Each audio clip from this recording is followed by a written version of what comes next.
Good morning to all students.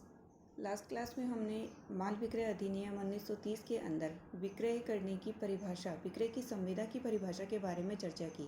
तो अब तक हमने विक्रय की परिभाषा के अंदर दो शब्दों के बारे में जाना। दो शब्द कौन से? एक तो विक्रय और विक्रय करने का करार। विक्रय करने के करार को हमने विक्रेता की डेफिनेशन में भी देखा था। अगर आपको याद हो तो विक्रेता है वो किसे कहते हैं? जो विक्रय करता है या विक्रय करने का करार करता है उसे हम विक्रेता कहते हैं। ऐसे ही हमने क्रेता के बारे में देखा, जो क्रय करने का, माल में की संपत्ति को क्रय करने का और क्रय करने का करार करता है, उसे भी वहाँ पर भी हमने ये दो चीज़ देखी। तो विक्रय करता है और विक्रय करने का करार करता है। आज हम इन दो शब्दों के बारे में थोड़ा सा अंतर देखेंगे कि इनमें बेसिक डिफरेंट है वो क्या है। तो ज़्यादा टफ नहीं है, आप इसको इजी वे में भी देख सकते हैं। हम पॉइंट टू पॉइंट इसके बारे में डिस्कशन करते हैं। तो इसका पहला पॉइंट है माल विक्रय अधिनियम 1930।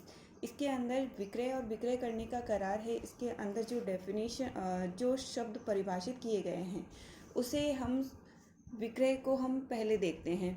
तो दोनों में क्या अंतर है? विक्रय है वो क्या कहता है? विक्रय में क्या होगा कि माल है वो क्रेता को अंतरित कर दिया जाता है, सीधा का सीधा, यानी कीमत अदा की और माल है विक्रेता से क्रेता को अंतरित हो जाता है। लेकिन विक्रय करने के करार में क्या होता है? विक्रय करने के करार में माल है वो आगामी किसी शर्त पर दिया जाता है या किसी निश्चित समय पे दिया जाता है, तो उसे कहते हैं विक्रय करने का करार। उसके अंदर माल तुरंत अंतरित नहीं किया जाता है, उसमें सिर्फ करार किया जाता है, एक एग्रीमेंट किया जाता है किसी समय पर या फिर किसी शर्त पर वो माल है क्रेता को उपलब्ध करवाया जाएगा। तो पहला पॉइंट है वो आपका ये कहता है कि विक्रय क्या होगा? विक्रय है विक्रेता है वो माल को क्रेता को अंतरित कर देता है, जबकि विक्रय करने के करार में आगामी किसी समय या शर्त पर उसके पूरा होने पर अंतरित करने का करार किया जाता है। दूसरा पॉइंट आपका कहता है विक्रय है वो क्या है? विक्रय एक निष्पादित संविदा है, यानी उसे एग्जीक्यूट कर दिया गया है, जबकि विक्रय करने का करार है वो निष्पादन योग्य यानी एग्जीक्यूटरी संविदा कहलाती है। तो जिसका तुरंत निष्पादन हो गया वो निष्पादित है, जिसका निष्पादन नहीं हुआ है, सिर्फ करार किया गया है, उसे हम विक्रय का करार कहेंगे। वो निष्पादन योग्य संविदा है, अभी उसका निष्पादन है वो नहीं किया गया है। थर्ड पॉइंट है आपका वो ये कहता है कि विक्रय में माल का स्वामित्व और कब्जा, विक्रय में माल का स्वामित्व और कब्जा है दोनों ही क्रेता को अंतरित हो जाते हैं, तुरंत अंतरित हो जाते हैं, जबकि विक्रय के करार में स्वामित्व और कब्जा दोनों ही विक्रेता के पास बने रहते हैं। तो विक्रय में क्या होगा? स्वामित्व और कब्जा दोनों ही, जब विक्रेता को उसकी कीमत अदा कर दी जाती है, उस माल की कीमत है जो कि सामान की कीमत है वो विक्रेता को दे दी जाती है और क्रेता अपना सामान अपना सामान ले लेता है, तो वहाँ पर ये कहेंगे कि विक्रय स्वामित्व और कब्जा है वो दोनों ही उसके पास अंतरित हो जाते हैं।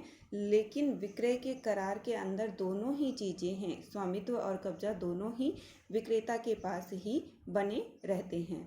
फोर्थ पॉइंट है वो ये कहता है कि विक्रय में क्या होगा कि माल की जोखिम है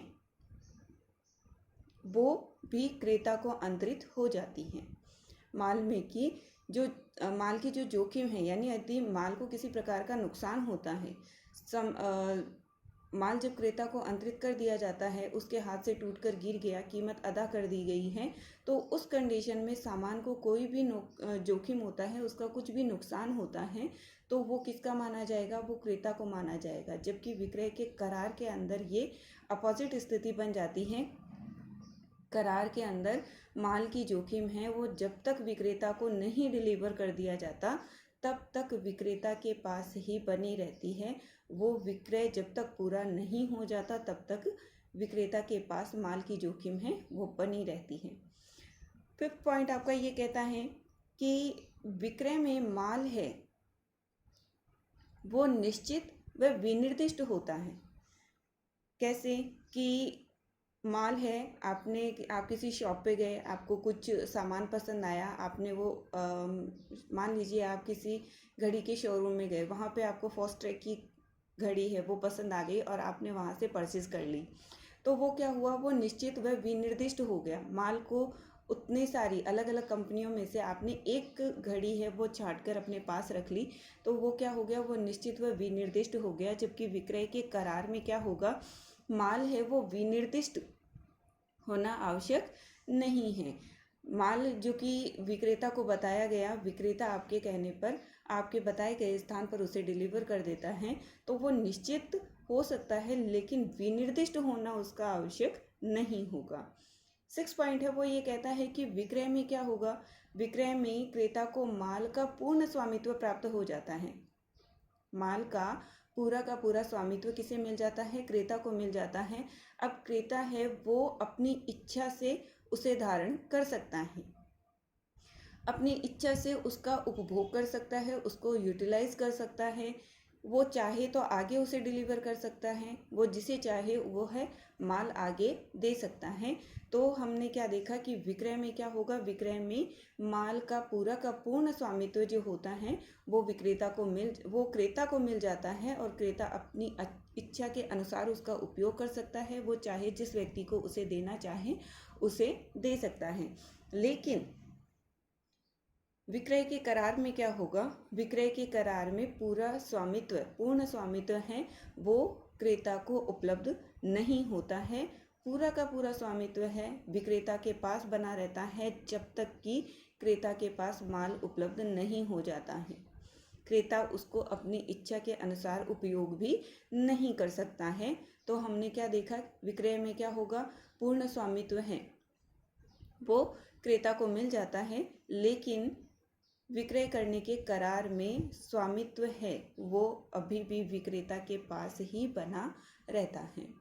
7 पॉइंट है वो आपका क्या कहता है कि विक्रय की दशा में क्या होगा कि क्रेता ने माल की पूरी कीमत